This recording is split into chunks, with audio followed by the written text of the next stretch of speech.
विहीर पुनर्भरण. तर काय हे कसं केलं जाते? समजा हा नाला येऊन गेला तुमचा, नाही का, है ना, इथं तुमची विहीर आहे. मग काय केलं जाते? ह्या नाल्यातलं पाणी, ह्या नाल्यातलं पाणी काय केलं जाते? असं बरोबर एका गड्ड्यात आणलं जाते, मोठ्या एका गड्ड्यात आणलं जाते. त्याच्यामध्ये फिल्टर मीडिया तयार करते. ते फिल्टर मीडिया म्हणजे खालच्या थरातून येते पाणी खालून. जसं सांगायचं झालं तर इथं जर बनवायचं आहे, हा एवढा जर गड्डा आहे तर हे याच्या खालच्या थरातून पाणी आणते, नाही का. मग नंतर काय करते? याच्या वरच्या साइड मधून दुसरा एक पाईप टाकून पाणी कशामध्ये घेते? दुसऱ्या गड्ड्यात घेते. त्या गड्ड्यामध्ये सुद्धा असं फिल्टर, मोठे मोठे छोटे मोठे बारीक आणि हे खडांना, तसंच हे पाणी असं दुसऱ्या गड्ड्यात देते. या गड्ड्यामध्ये असं आणते आणि याच्यातून सरळ विहिरीत सोडते. आणि याच्यातलं जे दूषित पाणी आहे हे असं आउटफ्लोने नाल्यात सोडते. याला म्हटलं जाते विहीर पुनर्भरण. सेम पद्धतीनं एक उदाहरण सांगतो.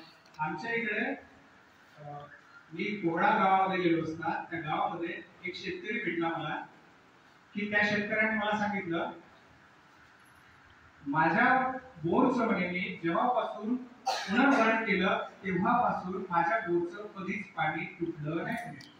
तर याच्या आधी जेव्हा 2-3 वर्ष हे केलं म्हणे, 2-3 वर्ष जेव्हा सुरुवातीला बोर केला, 2-3 वर्ष चांगला चालला, त्याच्यानंतर त्याचं पाणी तुटणं सुरू झालं होतं. मला एक जण दोस्त भेटला होता, त्याने सांगितलं तुम्ही बोर पुनर्भरण करा, तुमचं कदाचित ही समस्या सुटू शकते. नाहीतरी मग तर बोर वाया चाललाच म्हणे. मग मी तो प्रयत्न करून पाहिला म्हणे, थोडासा खर्च केला म्हणे.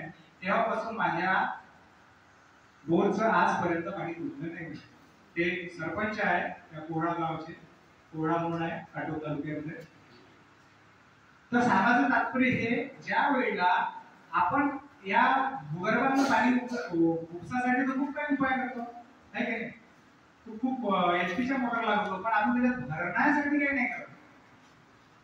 जेव्हा आपण भरण्यासाठी काही करत नाही त्यावेळेला या गोष्टीची अत्यंत आवश्यकता असते. याचे जर समजा मी एक शेत पाहिलं, त्या शेतामध्ये 2.5 एकर शेत होतं, बगीचा होता, खूप बगीचा आला होता त्या माणसाचा. त्याने ही गोष्ट आहे आमच्या रायझोनच्या कोणतं गाव, रायझोन मध्ये असणारा जे गाव आहे, रंजू बाराटे म्हणून सरपंच आहे तिथे मॅडम, त्यांचं गाव आहे. त्यांनी त्यांच्या मिस्टरने मला फोन केला होता, सर म्हणे